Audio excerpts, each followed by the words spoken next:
Amigas y amigos televidentes, bienvenidos a otro programa más de Tribuna Nacional. Hoy nos acompaña el profesor Juan López, quien fue secretario general de la Universidad Autónoma de Santo Domingo y del Ayuntamiento Santo Domingo Este.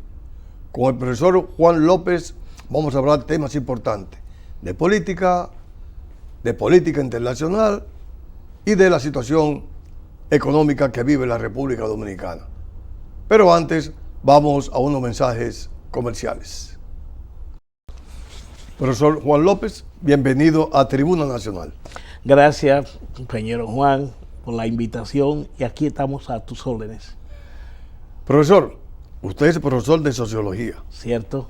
En la Universidad 45 años. En la UAS. Así es. Y en otras universidades sí. También, sí, correcto. Ahora, desde el punto de vista sociológico, ¿cómo usted ve la situación política de la República Dominicana? Mira, actualmente la pandemia del coronavirus tiene medio tibia el accionar político. Y el país está en una calma, en una paz social que es bueno. Y nos permite recobrar la dinámica económica y nos permite ir superando la etapa de la pandemia para volver a la normalidad, que no es nada fácil, pero la pandemia ha dejado un legado muy fuerte desde el punto de vista sanitario, desde el punto de vista económico, la cantidad de pequeñas y medianas empresas que han quebrado, la cantidad de cientos de miles de dominicanos que perdieron sus empleos y que están sin empleo justamente por la pandemia. Y la actividad política, eso ha sido menos agresiva. Tan es así que los partidos de oposición, que son fundamentalmente PLD y Fuerza del Pueblo, no tienen una actitud agresiva frente a los errores que ha cometido el gobierno. Eso te dice que en términos general estamos en un momento de tranquilidad política, pero estamos ya al cumplir el primer año de gobierno del presidente Abinader, y eso nos dice que después del próximo 16 de agosto la política se dinamizará y empezarán a surgir los precandidatos tanto de la oposición como del mismo gobierno PRM, que ya el mismo Ramón Albuquerque ha planteado su candidatura y se cree que el mismo Guido Gómez Mazara también anda creando condiciones para presentar una candidatura presidencial. Lo que quiero decir es que a partir del año que viene, 2022, la política se dinamizará, porque además de los precandidatos que tiene el PLD, doña Margarita Cedeño, Abel Martínez, Amarante Baret, también, que dicho sea de paso, pésame porque se le murió su padre, Amarante Baret. También tenemos el caso de Domínguez Brito. Ya ellos son precandidatos que están lanzados, creando su estructura, pero no han tenido todavía impacto porque la pandemia no le ha dado el espacio que se necesita formar una candidatura nacional.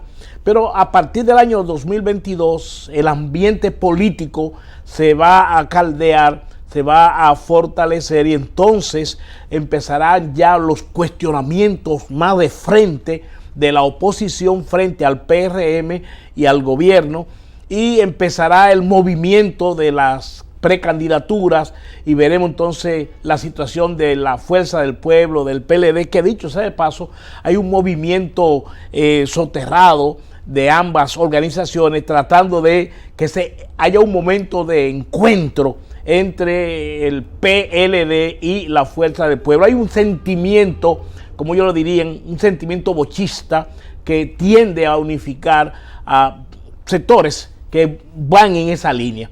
Esa es, si se quiere, el panorama político nacional que, repito, en estos momentos está más tranquilo, muy preocupado por la situación del vecino país, Haití.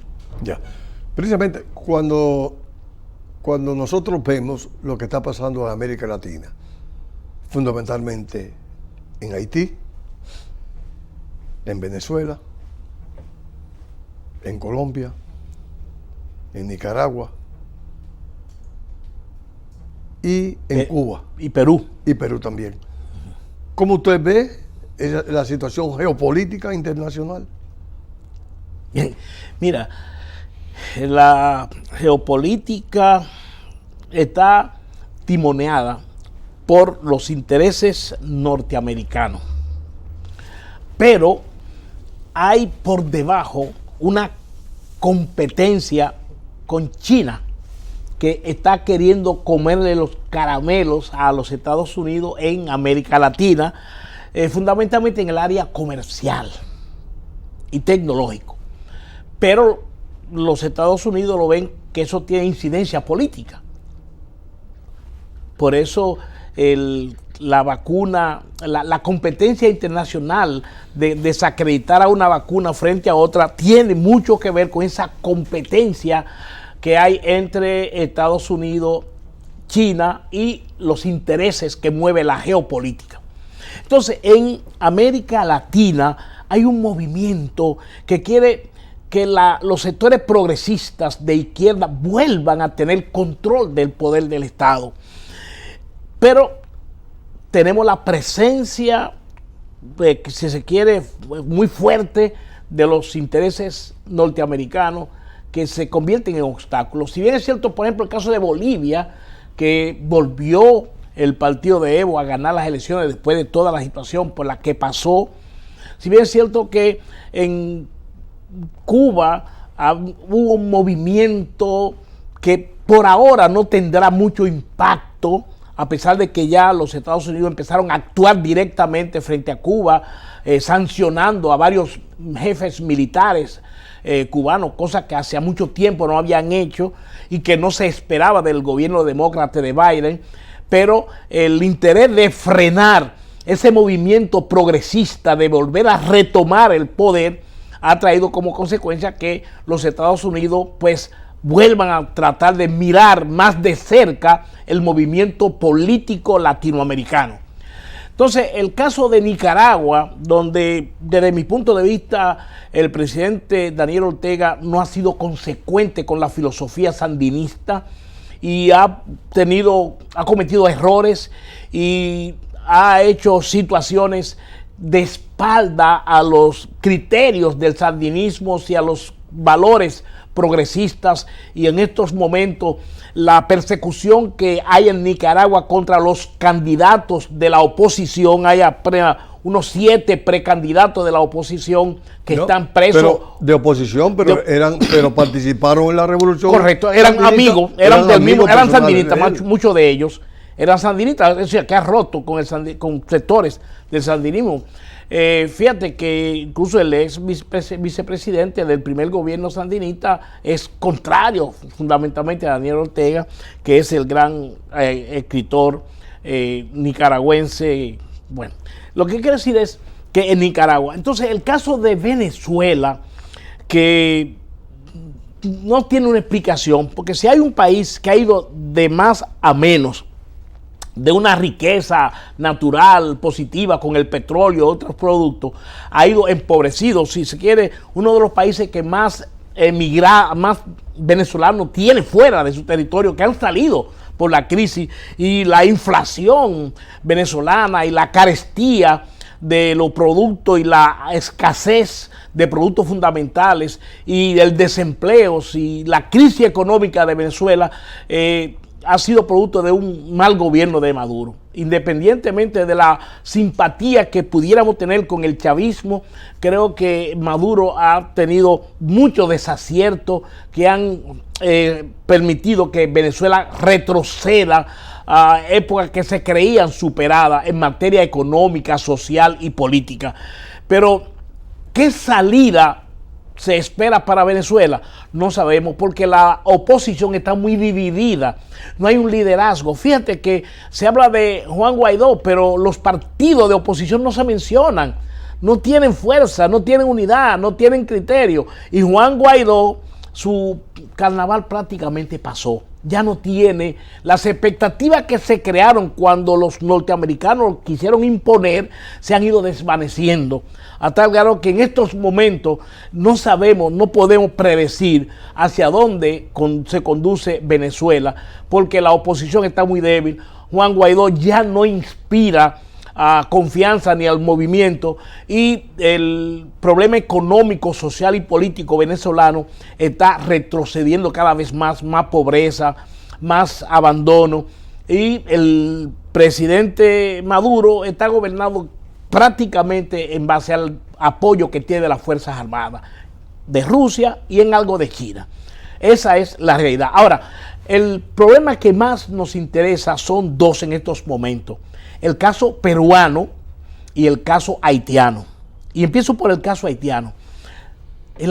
Primero, Haití viene convulsionado de hace días. Recuérdese que Haití es el país más pobre del hemisferio occidental. Óigase bien, del hemisferio occidental, el más pobre. El analfabetismo, el desempleo, la situación precaria sanitaria, es una cosa terrible en Haití.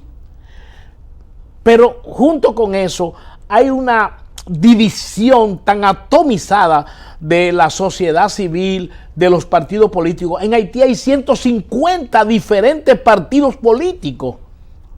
Es decir, que la élite económica intelectual y política no tiene punto de encuentro. Con 7 millones de habitantes que sufragan. Correcto. Decir, que votan. Que tienen capacidad de votar, porque los que votan es un 25%, un 30%. No, pero nunca pasa. Moise ganó con medio millón de votos. Correcto, así es. Un gobierno de minoría. De minoría. Pero lo que quiero decir es que la situación de Haití es un fenómeno fuera de serie en cuanto a América Latina, y llega al extremo de que asesinan al presidente. ¿Y qué ha pasado? Sigue el ambiente igual o peor, porque si bien hubo un inicio de una pugna por 3 personas queriendo ser primer ministro para continuar, y ya por la presión internacional eligieron a Ariel para que Ariel Joseph para que asumiera el control. Sin embargo, ya hay la protesta. O sea, en las calles de Haití se está protestando contra un gobierno que todavía no se ha formado, que debe formarse de transición para crear las condiciones que hayan elecciones. Sin embargo, en Haití en estos momentos se están manifestando los partidos de oposición en protesta. No sabemos contra quién y por qué y para qué. Porque lo que debe haber es un compás de espera para crear las condiciones sociales y políticas de manera que se puedan organizar elecciones y se puedan realizar en forma transparente. Pero es un Haití donde tú no encuentras, todavía no hay nadie que diga con exactitud, diga cuál fue la causa de la muerte, quiénes fueron los autores intelectuales, quiénes fueron los verdaderos autores materiales. Hay tanta confusión en la muerte de Haití como en la forma como se está procediendo después de su muerte. ¿Y Perú? Ahí tenemos la elección de Pedro Castillo, que es un fenómeno sui generis. Y quiero sintetizar. El partido Perú Libre, el líder de ese partido es un marxista-leninista guerrillero que fue alcalde y que fue condenado a 4 años de prisión domiciliaria por corrupción. O sea que Pedro Castillo no es el líder. Pedro Castillo lo enganchan como candidato y no se creía que había posibilidad de ganar. Pero una ola, un momentum, ha favorecido al partido Perú Libre y han elegido a Pedro Castillo. ¿Qué pasa? Pedro Castillo sale en una segunda vuelta, porque hubo una primera vuelta. En esa primera vuelta, el partido Perú Libre de Pedro Castillo apenas tiene 19 diputados de 137. Sí, la oposición tiene la gran mayoría.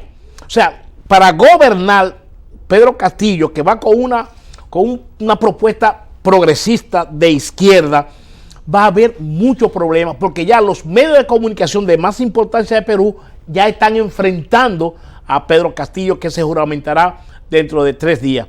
Lo que quiere decir es que los planteamientos de Pedro Castillo, que son evidentemente propuestas de izquierda progresista, van a tener de frente a la oligarquía peruana, van a tener de frente a los medios de comunicación que están fundamentados en ese apoyo industrial, empresarial, y van a tener de frente al Congreso que mayoritariamente es de la oposición.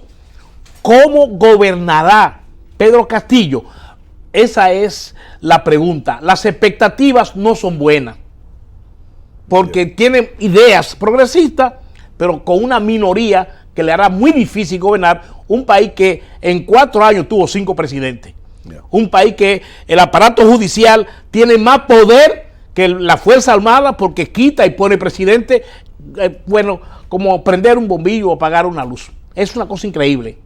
Profesor Juan López y amigos televidentes, vamos a unos mensajes comerciales para luego seguir con esta interesante entrevista con el profesor Juan López, quien fue el secretario general de la Universidad Autónoma de Santo Domingo y del Ayuntamiento Santo Domingo Este, que es la provincia más grande de la República Dominicana. Profesor Juan López, usted fue secretario general del Ayuntamiento Santo Domingo Este. Usted, como aparte de sociólogo, es también politólogo. ¿Cómo usted ve la provincia Santo Domingo Este, que es la provincia más grande dentro de del ámbito municipal y de la basura? Mira, el municipio Santo Domingo Este no solamente es el más grande en términos de territorio, sino en términos poblacional y en términos de crecimiento económico, habitacional, empresarial. Es increíble la forma como va creciendo ese municipio.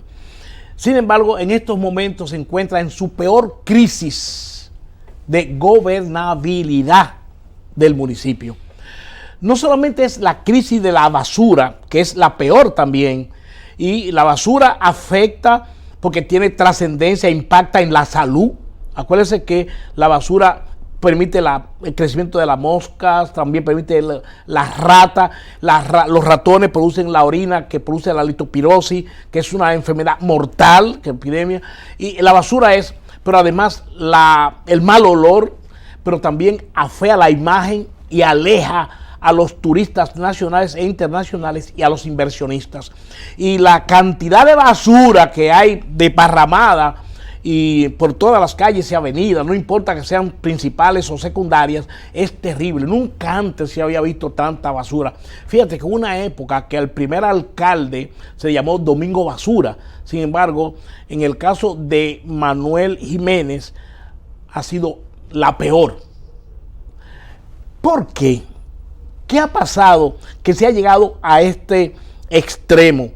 ¿Y cuál es la solución a esta situación? Lo primero que quiero aclarar es que la cuestión de la basura es el problema que más se ve. Pero la gestión de Manuel Jiménez trasciende a otro problema. El problema de los hoyos de las calles y avenidas, el problema del asfaltado, el problema de la luminaria, el problema de las lagunas de agua que se forman. En fin, hay varios problemas de gestión que reflejan la incapacidad de la gestión del artista alcalde Manuel Jiménez. ¿Cuál ha sido la razón? Manuel Jiménez, desde que llegó peleando hasta con la sombra. Pelea con la oposición, pelea con los regidores de su mismo partido, se lleva mal con los dirigentes del PRM en el municipio, confronta a los ex empleados que canceló de manera inmediata. Pero no solamente eso, se ha peleado, inmediatamente se peleó con la empresa que hacía los cobros de los arbitrios, se pelea con las empresas que recogían la basura. En fin, ha vivido de conflicto en conflicto, confrontando. Se abre frente a diario. Cuando él no está peleando se siente mal. Su modo vivendi, su forma de actuar está fundamentado en el conflicto, en la confrontación. ¿Y qué pasa? Que a los gobiernos nacionales o locales se le elige para mediar, resolver, llevar paz, buscar soluciones, ser mediadores, interlocutores institucionales frente a los distintos sectores que forman la comunidad. Pero la característica del alcalde Jiménez es la de confrontar. ¿Cuántas confrontaciones ha tenido con sus regidores? Lo del PRM, no digamos lo de la oposición. Todos los regidores han confrontado a Manuel Jiménez por diversas causas. Esa situación así. Entonces, la basura, el gobierno se ha visto obligado a intervenir por primera vez de manera directa para poder detener el deterioro. Y el gobierno asume el control y no designa a Manuel Jiménez como el coordinador del operativo, sino designa a Naney Cabrera y designa al senador Taveras para que ellos dos sean quienes dirijan el operativo. O sea, le quita funciones. Porque ha comprobado la incapacidad de Manuel, porque Manuel todo lo hace peleando, confrontando, no sabe armonizar, no sabe compartir, no sabe escuchar. Actúa como un artista individualista, que es su fuerte. Entonces, ¿piensa él que se resolverá el problema con la compra de 45 o 50 o 60 camiones? No. Durante 45 días el gobierno piensa limpiar. Y después, le van a dejar la situación a Manuel porque él con 45 camiones que va a comprar no va a resolver. Mentira, al contrario, se complican porque los ayuntamientos en esta época no están en capacidad de dirigir, controlar y administrar el proceso de recoger la basura. El gobierno municipal puede contratar los servicios, fiscalizar su eficacia y poner que eso sea una empresa privada, porque la estructura que hay que montar para recoger la basura y llevarla a su destino final es muy complicada. Y el personal del ayuntamiento, por razones políticas y humanas, no está en capacidad de hacerlo. De manera que será un error garrafal que el ayuntamiento asumir por sí solo la recogida y depósito final de la basura. Entonces él se ha peleado con la comunidad de Villa Liberación, de San Luis, del Tamarindo, porque quiere imponer un relleno sanitario y la construcción de una planta procesadora en esos lugares. La planta procesadora es una idea correcta, pero hay que buscar el lugar, hay que licitar. Eso lleva más de 1 año o 2 años. De manera que me preocupa el presente y el futuro de Santo Domingo Este por la incapacidad que ha demostrado el alcalde Manuel Jiménez. Doctor Juan López, lamentablemente el tiempo ha sido determinante para que esta interesante entrevista con usted haya concluido. Sin embargo, te doy unos cuantos segundos para que usted se despida de ese pueblo que lo está viendo y escuchando tanto aquí en la República Dominicana como fuera del país. Solamente pedirle a los dominicanos que se protejan de la COVID, que se vacunen y que mantengan la fe de que vamos a superar esta etapa y que volveremos a la normalidad y volveremos a continuar creciendo y progresando para hacer que República Dominicana sea cada día más un país moderno, próspero y que haya mejor calidad de vida para nosotros los dominicanos. Yo tengo fe en el pueblo dominicano, que sabemos vencer las dificultades para avanzar hacia un bienestar general. Amigas y amigos televidentes, hoy estuvo con nosotros el profesor Juan López. A ustedes, como siempre, les damos las gracias y yo espero que estén conmigo en otro programa más de Tribuna Nacional.